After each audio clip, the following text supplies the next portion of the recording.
Kasalukuyang nagaganap ang pangatlong bahagi ng Hunter exam sa Trick Tower. Isa itong bilangguan para sa mga presong may mahahabang sentensya.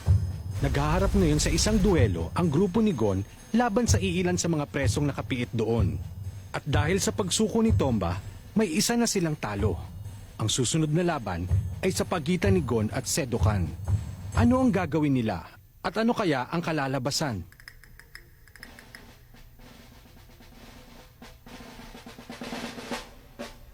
Paano kaya?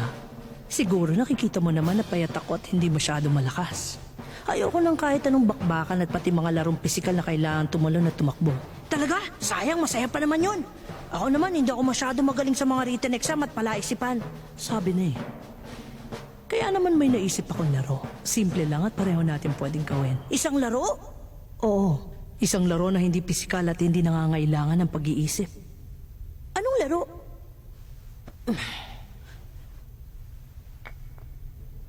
Sabay nating sisindihan tong dalawang kandila.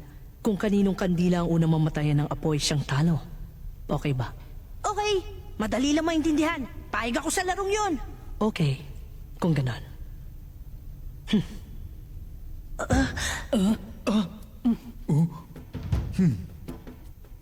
Mamili ka kung anong kandila ang gagamitin mo.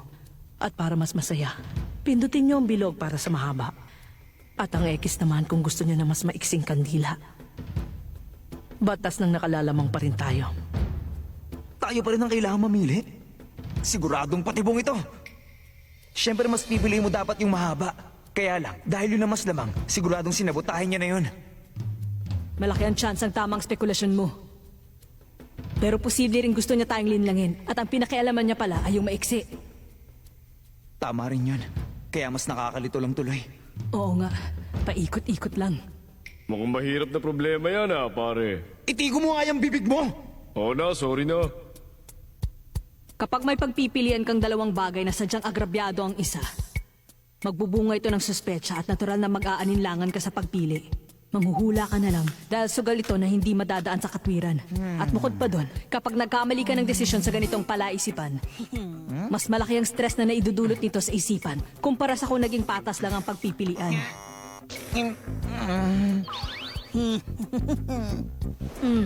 Sige lang. Okay lang sa akin na huwag kayo magmadali. Kahit nakararami ang masusunod, pwede nyo pa rin pag-usapan ang gusto nyo. Habang buhay kaming nandito, marami kaming oras. Ano? Alin ang gusto nyo? Ang hirap! Alin nga ba?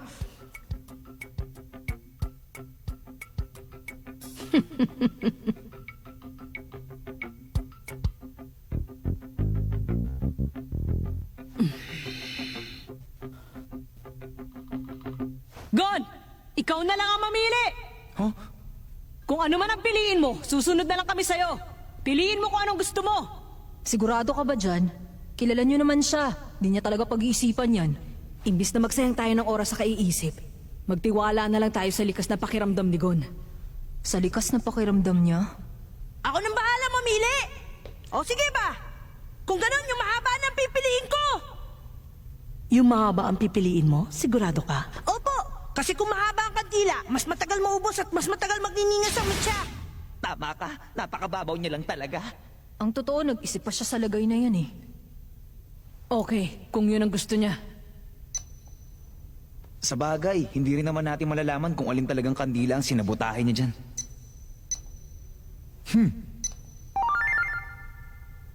Okay. Bueno, sa'yo na itong mahabang kandila. At sa akin naman yung maiksi.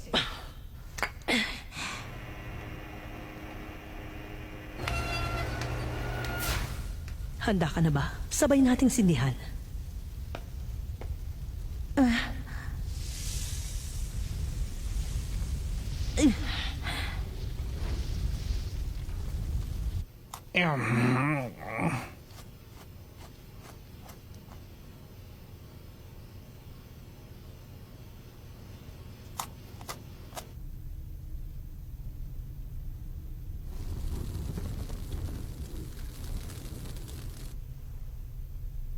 Kadalasan, mga gaano ba katagal bago maubos ang ganong kahabang kandila? Mga 5 hanggang 6 na oras, depende sa hangin.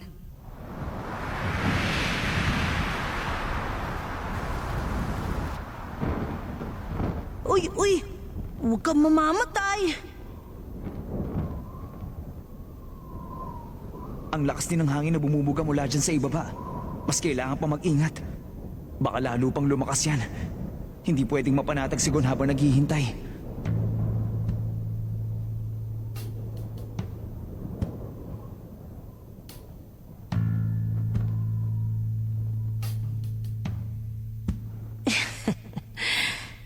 Huwag ako ang bantayan mo. Sige ka, baka mamatay ang apoy mo. Mamamatay lang ang apoy ng kandila ko kung may bala kang gawin na pandaraya. Dahil kung wala, sigurado namang yung kandila mo ang unang mamamatay. Wala akong gagawin. Hindi na kailangan. Dahil tapos ko nang gawin. Ah! Ah! Oh, ayan na. Ano yan? Anong nangyayari sa kandila niya? Bakit biglang lumakas ng ganyan yung apoy? Malamang na may nilagay siyang pulbura o sangkap na madaling sumiklab sa loob ng kandila ni Gon. Kung ganyang kalakas ang apoy, unang mauubos ang kandila niya. Ang init! Ang init! Sa lagay na yan, mga 2 o 3 minuto na lang. Ang sama! O ikaw payatot! Ang dugas mo! Sabi ko na may ginawa ka mali dun sa mahabang kandila! Mali ka. Ang totoo, may nakahanda na talaga akong 4 na kandila. Ginulo ko lang ang mga utak niyo para maubos ang oras niyo sa kaiisip. Pero hindi talaga yun ang tunay kong patibong. Hinayaan kong isipin niyo na isang kandila lang ang pinakialaman ko. Kaya naman masyadong nabaling doon ang atensyon niyo at hindi niyo man lang naisip na baka parehong kandila ang may diferensya. Nung una pa lang, walang pagkakaiba kung ang pinili niyo ay yung mahaba o maiksi. Dahil kahit ano pang mapagdesisyonan ninyo, ang iaabot ko pa rin naman ay yung kandilang binabad ko sa langis.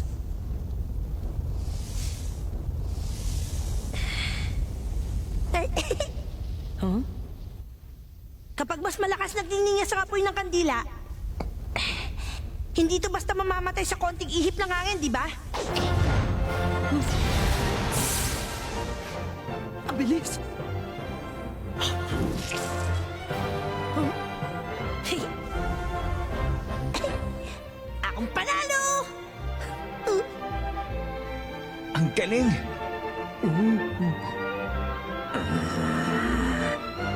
Akalain mo yon? Mautak din pala ang batang ito at napakaliksi niyang kumilos. Kahit talamangan na siya, nabaliktad pa rin niya ang sitwasyon. Magaling siya. Napahanga niya ako. Yes! Nakita niyo ba yun? Nanalo ko! Ang husay ng ginawa mo, Gon! May panalo na rin tayo! Makakalampas na tayo dito pagka nanalo na kami ni Kurapika. Nautakan ka ng isang bata. Yan ang napala mo sa kaasa mo sa panloloko. Malas. Kung gusto mong manloko ng iba, kailangan mo magsakripisyo ng konti. Panoorin mo na lang ako.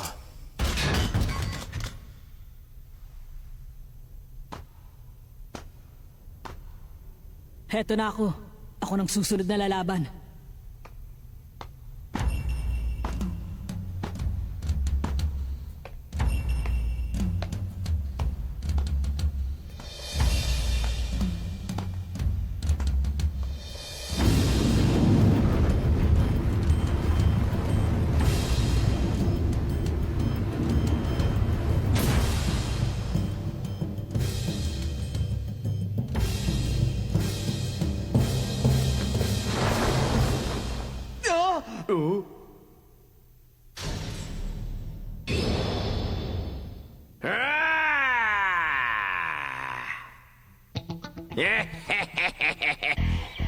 Ngayon, ako naman ang lalaban sa inyo. Nakakatakot ang katawan ng isang ito. Mas nakakatakot yung mukha. Tumingin ka rito. Yan ang bilang ng mga napatay ko. 19 na lahat. Pero hindi ako mapakali kasi hindi pantay ang bilang na yon. Parang kulang, di ba? Ikinagagal akong makita magiging 20 biktima ko. Serial killer naman ngayon na makakaharap ni Kurapika. Ibigay natin ang lahat sa laban natin. Gusto ko, buhay ang nakataya. Hindi ako tumatanggap ng laban ng duwag. Madugo. Mga naman loob. pagpapahirap. Ang galing ko. Siguradong nanginginig na ang tuhod niya sa takot. Payag ako. Kahit anong gusto mong mangyari sa laban natin, ayos lang sa akin. Ha? Ganun ha? Malakas din ang loob mo. Pero alam kong gusto mo nang tumakbo. Magaling ka ring umarte, pero alam ko nagpapanggap ka lang na matapang. Kung gano'n naman pala di walang problema sa'yo kung deathmatch din ang gagawin natin at hindi titigil ang laban hanggat may isa sa ating sumuko o mamatay. Ganun pa man. Tandaan mo to, bibigyan na kita ng babala ngayon pa lang. Hindi ako titigil kahit nasabihin mong suko ka na at kahit magmakaawa ka pa sa akin. Wala na. Ilang segundo na lang bibigay na to. Okay sa akin, tinatanggap ko. Ha?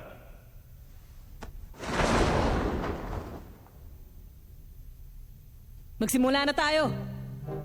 Mahina ba siyang umintindi? O baka naman may diferensya ang pandinig niya? Kasasabi ko lang na maglalaban kami hanggang kamatayan. Teka, dapat nga pagkakita niya sa akin, nasindak na siya ng gusto. Sandali lang! May nakalimutan akong banggitin. Bawal din sa akin gumamit ng sandata. At dapat striktong mano-mano lang ang laban.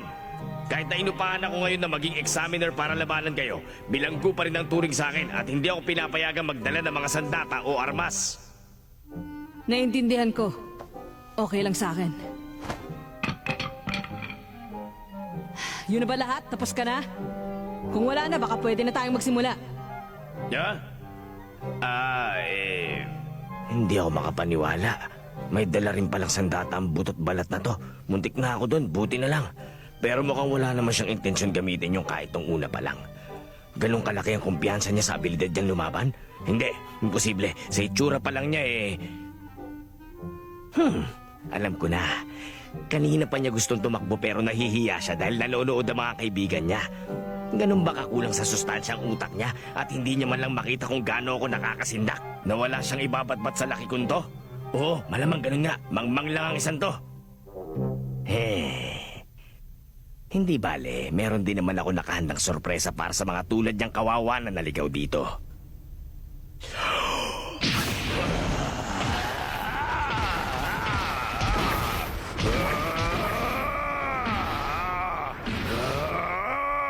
Teka nga muna, pakiramdam ko tagilid dito si Kurapika. Mukhang delikado siya sa incredible bulas na to. Paano naging delikado yung patawang yan? Kitang-kita namang puro hangin ng isang yan. Halatang hindi siya marunong sumuntok at mas kaduda-dudang nakapatay na siya ng tao. Wala akong ibang makita sa kanya kundi isang talunan. Huwag kang mag-alala, Leorio. Oh, Bakit hindi? Pag tinitingnan ko siya, hindi ako nakakaramdam ng kaba kahit konti. Bakit? May powers ka ba?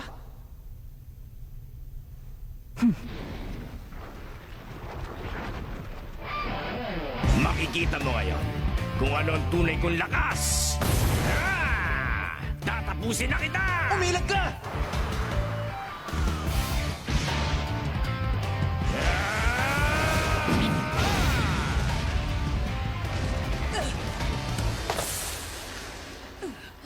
Ang tindi nun. Nabutas yung sahig sa sobrang lakas ng suntok niya. Ganda nung ginawa ko. Pero meron pa akong isa pang sorpresa na nakahanda para lang sa'yo.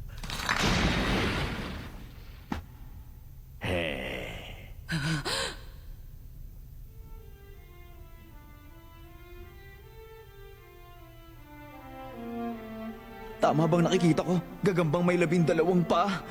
Ibig sabihin, Oo, tingin ko yun nga.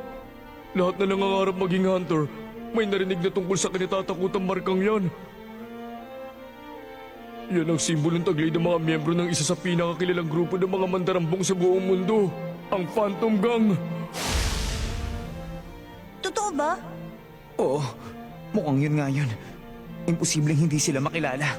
Alam ko dahil narinig ko na ang tungkol sa kanila kay Kurapika.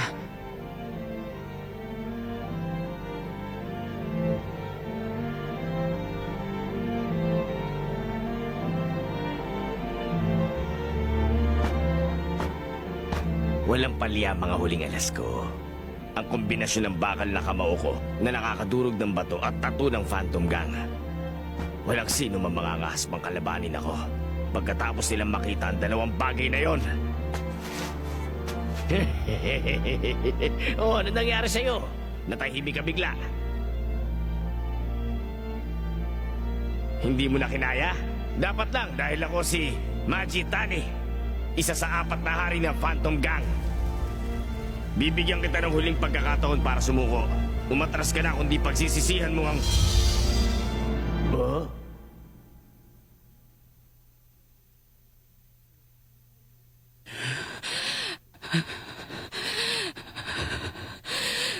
Ha?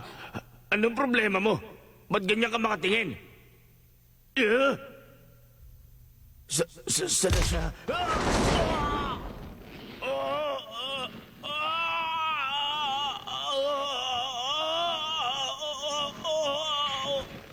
Oo na! Tama na! Susuko na ako!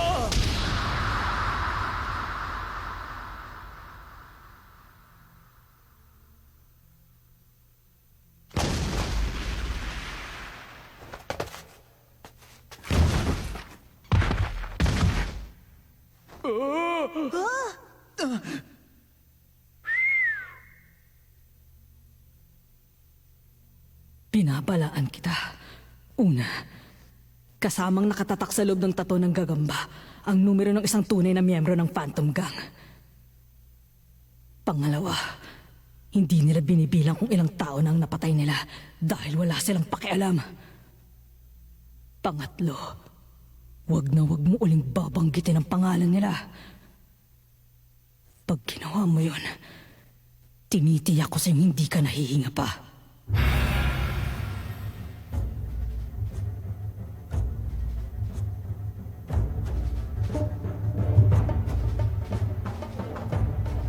Nakakatakot siya. Kurapika. Salamat. Buti nga pinatahimik na niya, nakakaasar na eh.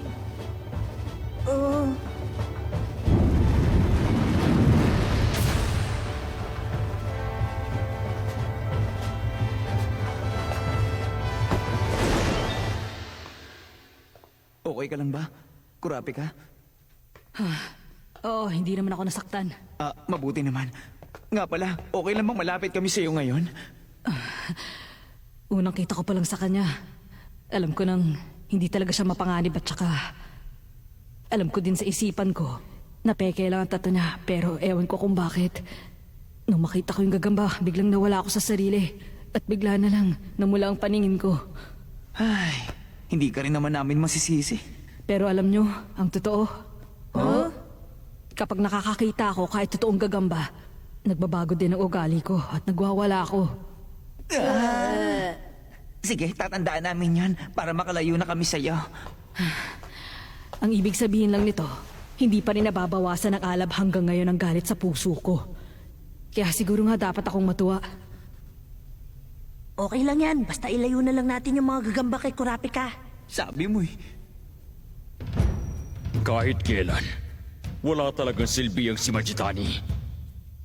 Marami siyang tahi sa mukha dahil sa pumalpak na plastic surgery. At hindi dahil isa siyang tigasin. Ikaw na, alam mo na ang dapat mong gawin.